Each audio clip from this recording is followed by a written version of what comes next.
Welcome to Beyond the Policy, the podcast where we go past the fine print and into the real stories that shape how we live, work, and protect what matters most. I'm Matt Karaffa, risk advisor, consultant, and founder of the Be Better Foundation, where each week sit down with clients, colleagues, and industry voices to talk about business, life, and the passions that drive each of us and the areas we can all work on to truly be better. This is Beyond the Policy. Welcome to Beyond the Policy. Excited to have another episode here. Have Kirk Kern with us today, so thanks for taking the time to be here. My great pleasure. And as we get started, just tell the audience what your roles have been through your career and what you're currently up to. Now, usually I tell people I just got out of jail and they've cleaned me up, but since it's you, Matt, what I think I should probably do is tell the truth. So, fair enough. What a pleasure it is to be here with you today. People don't ask me to come and visit with them and have any type of conversation anymore because I'm old and they have forgotten who the heck I am, but no, I'm kidding you. So, hopefully we'll have a little fun. Is that okay? Love it. The deal with me is I have a really eclectic background. So stick with me. There could be a test at the end because I'm a professor, right? Got I'm it. a retired guy. So I started my career at the age of 12. That's a fact. That's true. What I wanted to be was a broadcaster. So I studied really hard. Back in the day, you actually had to have an FCC license, Federal Communications license. It had to be licensed, or it was called a third-class broadcast endorsed license to read transmitters into work in radio. That was what I wanted to do. 12 years old, right? Worked my tail off. Had to go take FCC tests in Detroit. It was just a huge deal. I will also tell you that we had two neighbors who worked for WTOD radio, which is now defunct, K100. Okay. But that was a radio station that I had two neighbors who worked there, and of course I would go mow their lawns, I would cut their grass, I would do anything, so they would take me on the weekends to the radio station. Fast forward, flunked my first attempt at a test, went back again, studied harder, got a different book, passed, and the woman who was grading the test, again, I'm in a room full of broadcast engineers, and here's this little 12-year-old dude taking this test. I took it up to her, it was hand graded, and she looked at me and she said, "Can I hug you?" And I knew, damn, got it. I got through. So at that point in time, whoops, I hope you have good insurance. Oh, you're an insurance guy. I broke my glasses. No. I moved forward and had the opportunity to think about this. At 13 years old, I was employed by WTOD radio booth broadcasting. 13 years old. Would you hire a 13-year-old to work for you today? I think there's laws against that now. I really had to have a work permit. Yeah. Excellent response. Yeah, you had to have a permit. So my broadcast journey started. I loved broadcasting, worked in radio for about 10 years initially, and then went back for another 10. When I ended my career I put WXKR, the classic rock radio station, 94.5, still on the air today. Mm-hmm. I put it on the air, actually, think about this. It was June 25th, 1990. You weren't even born in 1990. Wow. So that's how old I am, right? I'm old. The point is that I ended in the C-suite, had a wonderful career, loved broadcasting, and then my entrepreneurial adventures started. You probably want to talk, right? Instead of me just telling you Love stories. it. That's what it's for. All right. And when I was running this radio station, my girlfriend at the time decided that she thought we should start a business. Now, we've been married for 32 years now. It's my girlfriend. But she was a teacher, an excellent teacher. And she wanted to start a teacher supply store. A teacher supply. I should probably stop and tell you that I also started college at the University of Toledo when I was 19 and dropped out when I was 20. Pretty important part of this story. So I'm running radio stations, no college degree. I've got this girlfriend who thinks this is a cool idea to start a company. I'm ready to go, right? So I said, okay, let me do some research. And what we needed to do was differentiate. Mm-hmm. So what we decided to do was buy retired school buses from school districts in the area, gut them, and put rolling retail stores in. Go ahead and say it. Wow. Pretty amazing, right? What year was this? Oh, golly. 92. Okay. 1992. That doesn't seem right, but yeah, 1992. Um, at that point in time, I think you're married to a teacher. Educator, Teachers, yes, educator. Well, she probably was a teacher at one point before she became an administrator. That's right. As a teacher, what happens is this: they spend a lot, at least mine did, spend a lot of money on students, and they love to go shopping for things. But what really fires them up is when you bring the product right to them in this cool custom retail store. They get on board, and it was utopia for them. That's like the equivalent of elementary. You had the supply cart, and you got erasers and pens, and 100%. For a student, that was the best day. It was the best day of your Teacher, life. same thing. You brought a whole bus. And it was amazing, right? So we owned the bus stop, is what it was called, the bus stop. We had 2 of them on the road running. Amazing business model, cash flow like a king.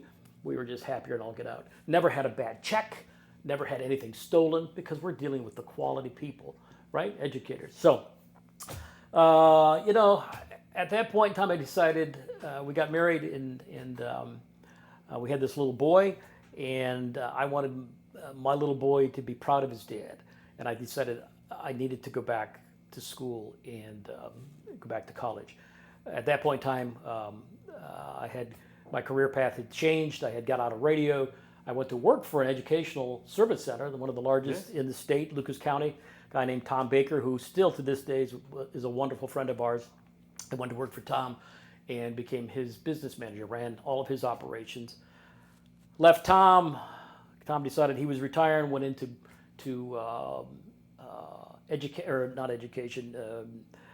administration of cities and governments. I went from frying pan to fire, and was an administrator in the city of Waterville. It was a village at one point in time, and then Maumee, and then decided I've had enough of this stuff, and got out of all of politics, all of administration, and had the great opportunity to become a real entrepreneur again, business consultant, and had the opportunity to teach at the university level. Whew. God, that was a lot. There you go. That's how we got. It's been good talking to you. Wrap it up? Yeah, let's do it. No. So one question I do have of, mentioned 12 years old, started, girlfriend, another job. Yeah. Through that, how did you know? I always find it curious. What was your passion? Why broadcasting at that time? What happened in your youth, or why that path from that age? That's an excellent question. So I was the youngest of 4. My brothers and sisters, all being older, would go off to school, and my mother and I, before we would get up and have breakfast, she had fed the kids, and she would come back and lay down and listen. This was radio back in the 60s. She would listen to the radio and listen to the 8 o'clock newscast, and then we'd listen to a song after that, whatever the disc jockey was playing. And I listened to these voices, and I'm like, I want to do this for a living. I was probably 6, 7 years old. Yeah. To this day, anybody who asks me, I love broadcasting. What I think is really amazing is that you are a broadcaster. Trial by fire. Anybody can do it today. Yeah. So I've had my lovely daughter-in-law and son buy me equipment and say, Dad, get your podcast fired up. And I'm like, So I've got an idea. We'll see how this goes. Okay. And then maybe, I can have you as a guest on my podcast. Let's do it. I'm not sure it'll ever happen, but broadcasting, I love broadcasting. I love music. Along the way, we've owned different companies.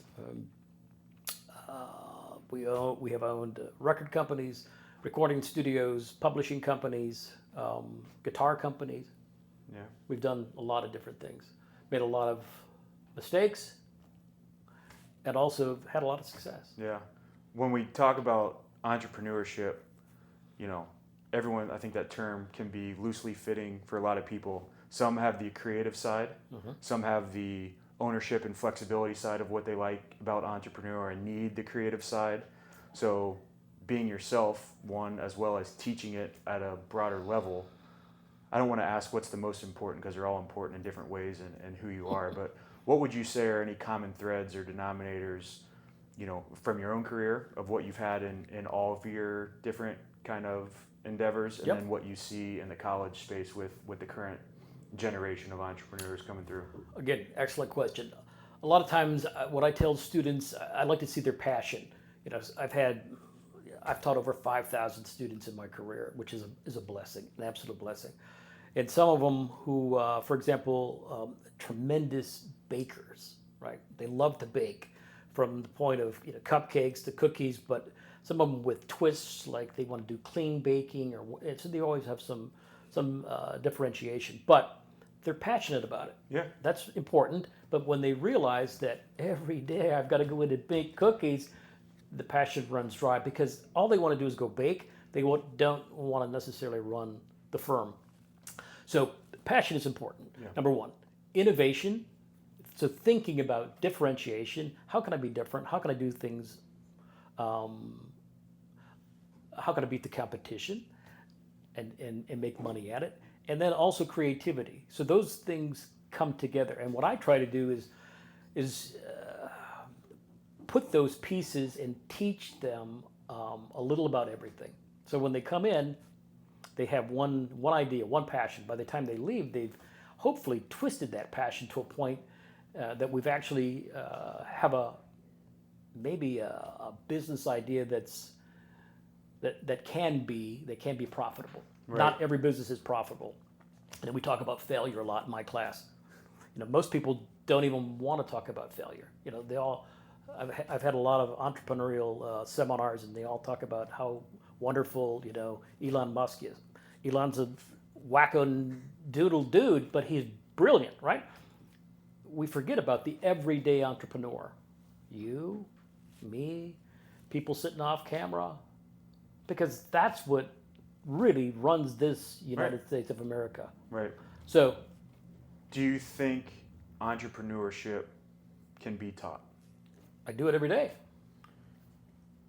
Let me rephrase. Do you think if the passion's not there, people can be an entrepreneur? Because if you look at the corporate America, not everyone can be an entrepreneur, or else everyone would do it, no one would work for anybody. So do you think you could take the corporate person and turn them into the entrepreneur? Because I think if you have it and you tell that person, all right, just kidding, you have to go do an 8-to-5 job, I don't think they could do it. A lot of it is about desire. Can I take a corporate person and teach them entrepreneurship? 100%. I can do it. The question is, many times people say, well, are entrepreneurs born, or are they? Right. Are they? Can you teach them? I will tell you that the answer to that is both. I have a lot of lineage on my dad's side. They were just entrepreneurs, but they were mechanics. They owned refrigeration repair companies. They were just hands-on, people who were not educated in running businesses, but they had a service to provide, and they did it successfully. Yeah. Tremendous entrepreneurs. Also, what I do is I teach students. Think about this. Again, I've taught 5,000 different students. Not all of them are going to be entrepreneurs, but what I find to be interesting is that they get the entrepreneurial bug after college, and maybe in their late 20s, 30s, I'll see them someplace and they'll say, "I'm own my own little company," or "I'm doing this and I'm doing that now." So, what's the answer? Both. Right. They can do either or. And I've had corporate people. When I was doing some business consulting, I had a corporate guy. He was the president of a title company here in town, really successful individual, tremendous sales guy. And he brought me a piece of paper and he said, "Here, this is what I want as a company." So I was for hire, entrepreneur for hire. Went out and laid his whole company out, built his product for him. We took it to market, and then eventually he sold it for I wouldn't say a large sum of money. It depends on what's a large sum of money to you. Sure. What's a large sum? 6 figures, 7 figures? Yeah. Yeah. He sold it for that amount of money, and then went and ran the company that he sold it to. Cha-ching. Better, yeah. So yes, the answer is yes. And you brought up sales in your answer there, and I feel like some people that you talk to associate entrepreneurship with having to be a good salesperson. You've already talked about it. If the passion's there and they have the creative piece, sales might not be their strength, and they have to need somebody else to do it or learn how to do that piece. So how do you, when you teach entrepreneurship when it comes to sales, because now there's sales classes, there's sales training, that's a whole different level of business. How do they interact with entrepreneurship? That's a great question. So, like you, I preface the importance of learning how to sell. You know, some people they can't do it, and I get that. I really understand that. So, where I usually do a lot of focus is on market research. I want them to understand the importance of market research, the importance of unbiased market research, and then they can make determinations. It's difficult sometimes for people who are passionate, believe it or not, to go sell a product. So, and there's often times it's better that they do hire somebody to go sell their product instead of them. Let them stay behind the scenes, run the operation, or do whatever they're good at. Yeah. Because again, I've seen a lot of people make some serious mistakes. Not my students, but other people who go out and they just fall over themselves. Right. I had a young guy who was one of my students. Called me a couple weeks ago and said, "Hey, Professor Kern, can I get together with you? I'm starting a new job as a financial manager, and he's going to be competing against other folks like you." And he said, so of course he starts going through this litany of questions, and I'm like, "Time out. Let's just talk. Tell me what you really want to know from me, because I'm not gonna give you any of my hard-earned money. So tell me what you really want to know." And he said, "So, what should I, as a salesperson, a new account exec, what should I know?" I said, "You need to learn how to listen. And he looked at me, and I could see him writing things down. And he said, "Why is that so important?" I said, "Because salespeople have a tendency to come up and just vomit all over your shoes and think you're going to be excited about that. If you and I have a conversation and you listen to me, and then you start giving me things that are going to be tools that I need or products that I need, I'm a happy guy." Right. So when he left, thanked me, and I said, "Did you learn anything?" And he said, "Yeah, listen. So,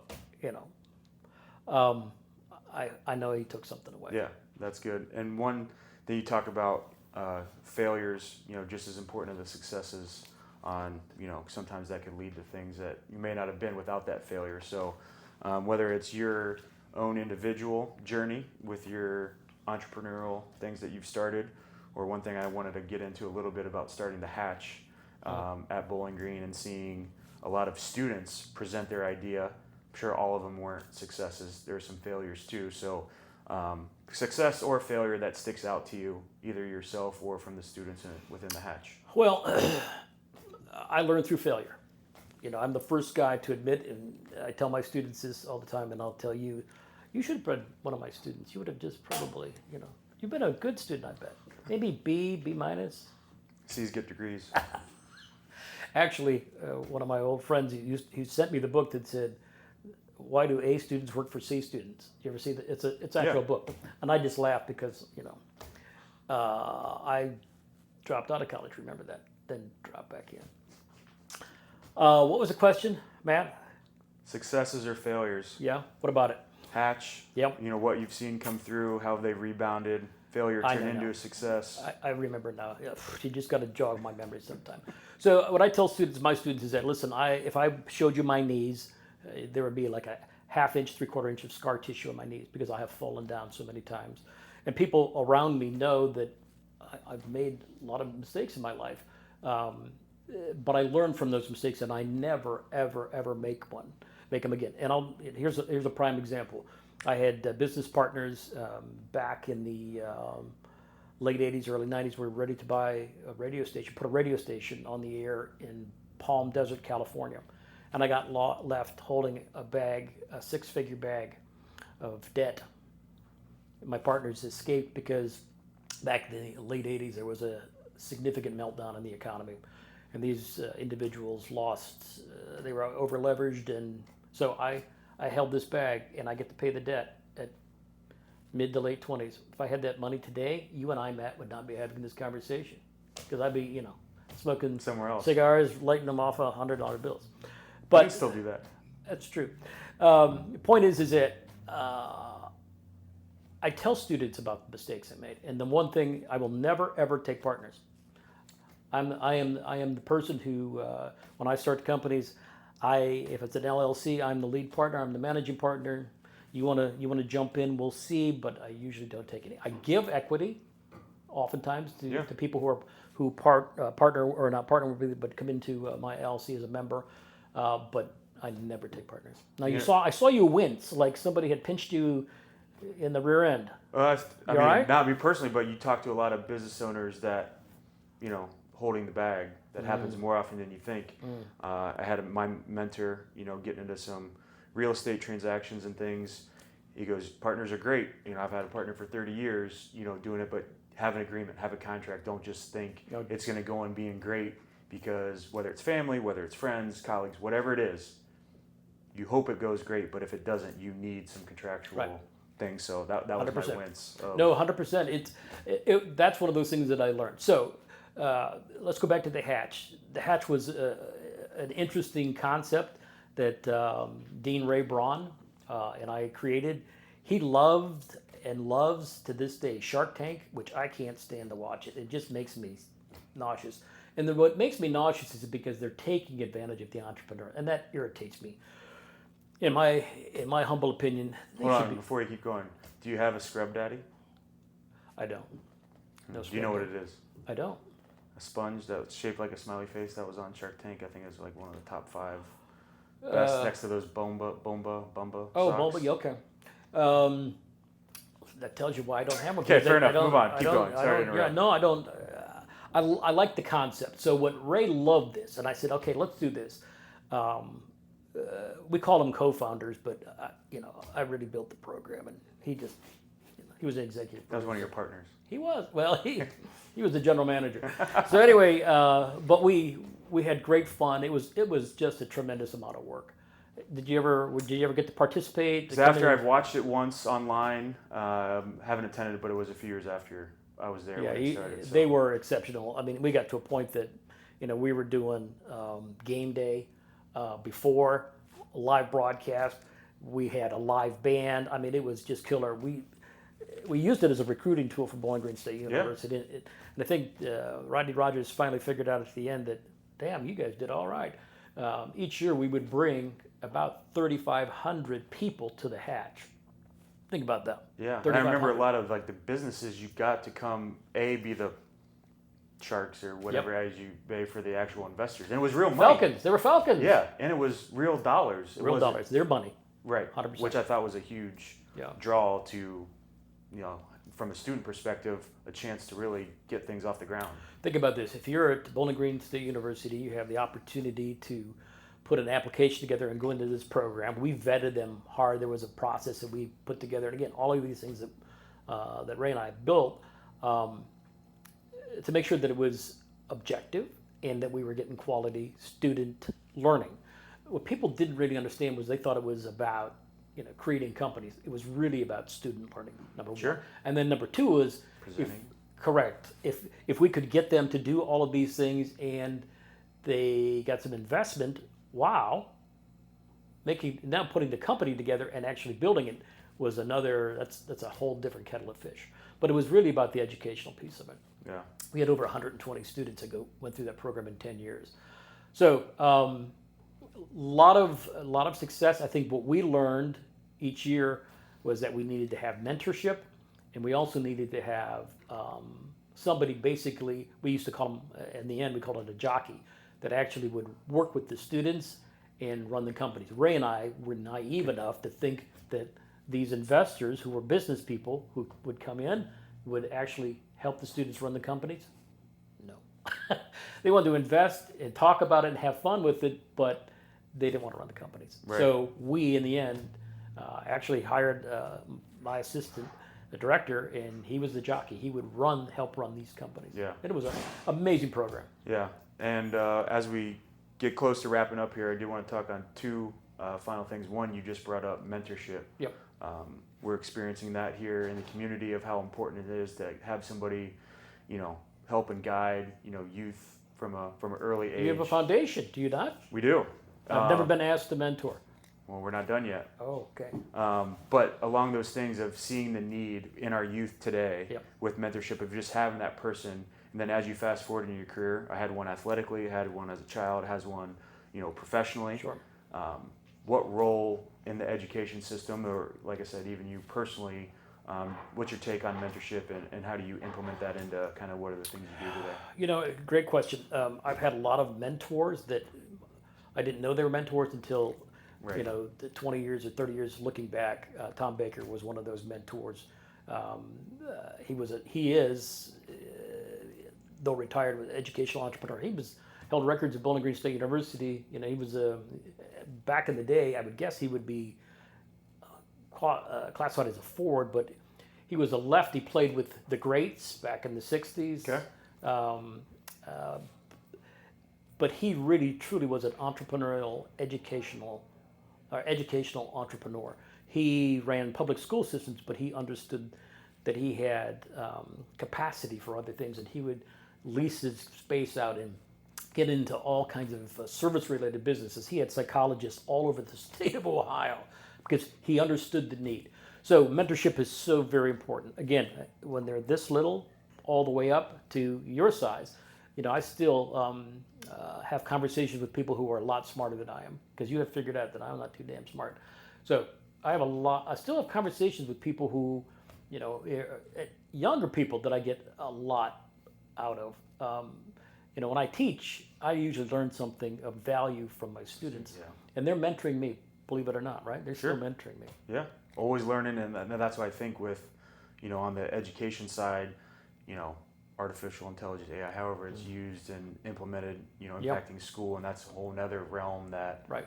again, talked about now, creating a podcast or whatever, there's a lot more avenues for people to find their passion and connection. Sure. But the mentorship piece, the connection, the relationships that you form in college or wherever it may be, I still think have a place to. It's so important. Yeah. So important. It really is. And Yeah. so what you had one other question you said. So yeah, foundation. We're always looking for mentors. We need That's good. passionate, connected, stories to tell. There's somebody out there for everybody, and we probably need about 30 more. So always looking. Awesome. So you just official. made the pitch. You got to close though. You got to close me on that. Parker already signed you up. You're already in. This was just a comment. Well, I'll end. We had talked about the hatch, and I just want to do a couple of shout outs to people who are not only in the hatch. We've got a successful business right now, hatch related, that's doing about $5 million in revenue. Okay. Up in Grand Rapids, Michigan. A young lady named Elsa Vogel. Her now, I think it's called. It used to be Pieces of Me. I'm not going to tell you what the brand is. Anybody know the brand off camera? No. I can probably look at my notes and look. But there are people that that were my students. Can you believe that? People that Matt, no. It's called the Darling Effect. That's the jewelry company. So when you and your family are out wandering around, especially like Books A Million, there's this Darling Effect out there with all kinds of tchotchkes. Product line. Okay. She started with wearable icons of your personality. That's how she started. It was incredible. But there are people that that in your B&I group, for example. I'm going to give you some names of people that are you ready for them? Ready. That were my students. Elodie Schreiber, you know Elodie? Do. So K&E, Yep. we were their first clients. We went to B-Dubs, and on the back of a napkin wrote their business plan out. They had it, brought it to me, and had conversation about was this going to be successful or not. So we were their first clients, K&E. Parker and Marissa Kern. He was a entrepreneurship minor, and she was a hatchling. She had an idea called Forever Evolving. It was a sports bra for well-endowed female athletes. she swept the Falcon investors the night that she pitched. Probably one of the finest pitches. Maybe that's why she's now my daughter-in-law. Let me think about who else is on. I wrote a whole list of people. Christian Piazza. You know Christian? Do? He was one of my students. Really successful dude. Sam Beavers. Holy cow. I mean, Sam. So just think about this. You and I just met today. We have connectivity all over. You know, part of what life is connection. So you asked, I would be more than happy to serve as a mentor. You gotta give me the details. Let me know how I'm going to do that. And it has been really a pleasure to talk to you today. Yeah. And my last question as we wrap up here, kind of one of my life mottos: be better. And again, open-ended, personal, professional, family life doesn't matter. But any personal mottos for you, whether it's teaching that you share with your students, your family, that you kind of live, that we would leave the audience with today on how to be better? You know, I start with, I'm a man of faith. So God's most important to me, my family's next, and then my business and what I do for a living. My students, every student who's ever passed through my class at the end of the semester, I give them the Kern guarantee.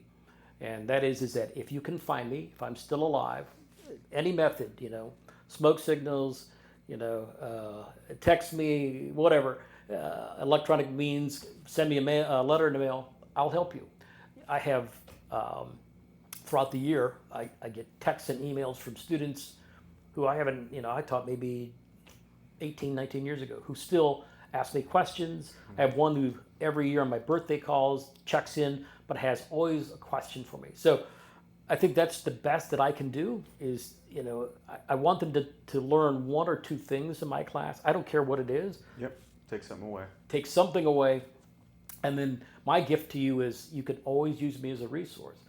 I've had students, I'm working with one right now who's got lots of things going on using AI in very creative ways. He's got to a point that he's asking for, you know, do you want to invest? That's what the Kern guarantee is about. I don't know if I will or not, but the point is that I'm here to help you. I'm here to encourage you. I'm here to tell you, don't forget this, don't forget that. Right. You know, I'm like an old nag, like an old horse. Everybody needs that. I know. Yeah, so that's awesome. I love to leave that with it. And again, as we wrap up, anything else to share? Appreciate your time. Great to be with you. Yeah. Great to be with you. Thanks for joining in. Catch you on the next episode of Beyond the Policy.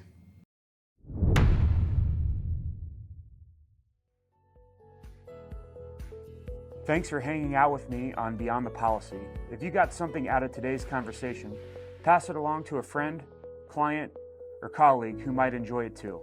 You can always connect with me through the show notes or on LinkedIn. And remember, the best coverage always starts with the right conversations. Until next time, be better.